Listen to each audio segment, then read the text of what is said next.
नमस्कार मो मोनालिसा स्वागत करुछि आपण माननकु आम कृषि आउ एक सुंदर अध्याय को जणे चासी जेतो बड़े ता चाष जमी रे पनीपरिबा चाष करि थाए से तार सब परिश्रम से चाष जमी रे ही लगै थाए जेतो बड़े अधिक अमल आसी थाए चासीटी खुशी हे थाए काहे कि ना तार परिश्रम रो मूल्य से पाई थाए आउ जेतो बड़े अमल कम आसी थाए चासीटी हताश होई पड़े ता माने धरा जो चासी भाईटी टमाटो चाष करिसेंती जदि ठीक पाचिला बेले को टमाटो आज्ञा फल फाटी जाइथिबो किबा टमाटो फूल धरिकी खसी पड़ुथिबो ताले से चासीटी अमल पाई परिबो नै।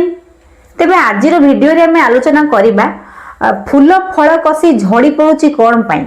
जदि आपण पनीपरिबा चाष करिसेंती जदि आपनक पनीपरिबा चाषरु टमाटो गछरु टमाटो फल जदि फाटी जाउची किबा बाइगण गछरे फूल कसी झड़ी पड़ुची किबा जे कोनसी पनीपरिबा गछ हमें लगाउछंती पनीपरिबा फाटी जाउची कोन पई एवं फल कसी झड़ी जाउची कोन पई आज से विषय आलोचना करिबा।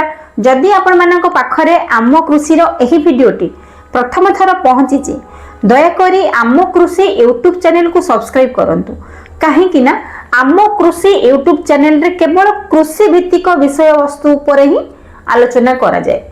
एथिरे केवल कृषि भित्तिक प्रसंग को नेकी आलोचना करा जाय।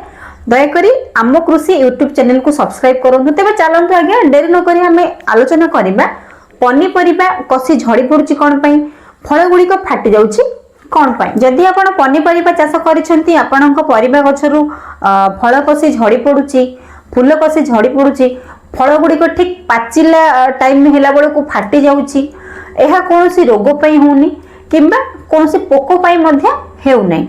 एहा हेउची माटी थिबा कोनोसी एक गुरुत्वपूर्ण पोषक तत्वर अभाव जहा फल रे कि ठीक फल गुड़िक पाचिला टाइम रे ही फाटी जाउची। हाँ आज्ञा एही पोषक तत्वर ना हेउची बोरन। जेते बेले आम माटी रे बोरन रो अभाव देखा जाय थाए एही सब लक्षण गुड़िक परिलक्षित होई थाए। जेते बेले पनीपरिबा चाष करूछु हमकु आमे आम चाष जमी रे सार रो प्रयोग करूछु जेमिति यूरिया सार प्रयोग करूछु डीएपी सार प्रयोग करिथाउ एवं पोटास सार मध्य प्रयोग करिथाउ। ठीक सेही परी हमकु बोरन अनुसार मध्य प्रयोग करिया पई हबो। आमे बोरन अनुसार प्रयोग करिबा फल रे गछर फूल गुडी जते फूल धरिबा समय होई थाए फूल गुडी को मजबूत होई थाए एवं जते फल धरिबा समय होई थाए आमे बोरन सार अनुसार प्रयोग करिबा फल रो चोपा गुडी को बहुत टाण होई थाए एवं मजबूत होई थाए जहा फल रे कि फल गुडी को तळे पडिले मध्य फाटि न थाए गछरे रहिले मध्य फाटि न थाए। तेणु करी आमे जते बेले बोरन अनुसार प्रयोग करिबा निश्चित भाव में अधिक अमल पाई परिबा। बोरन अनुसार को प्रयोग करिबा सठिक समय रे प्रयोग करिबा एवं सठिक मात्रा रे प्रयोग करिबा। सठिक समय आज्ञा होउची जते बेले गछरे फूल कसी धरिबा को थिबो माने फूल आसीबा को थिबो सही समय रे आपण बोरन स्प्रे करिवे।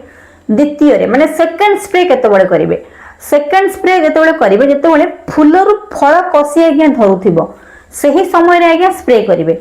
देखिबे एहा द्वारा आपनकर गछरे फूल कसी झड़िबो नाही एवं फल कसी मध्य झड़िबो नाही। प्रति 1 लिटर पानी रे आपनकु 2 ग्राम बोरन स्प्रे करिया पई पड़िबो। एहा द्वारा आमे हम फसल अधिक अमल करि परिबा। बोरन रो मात्रा सठिक रखिबे सठिक समय रे प्रयोग करिवे।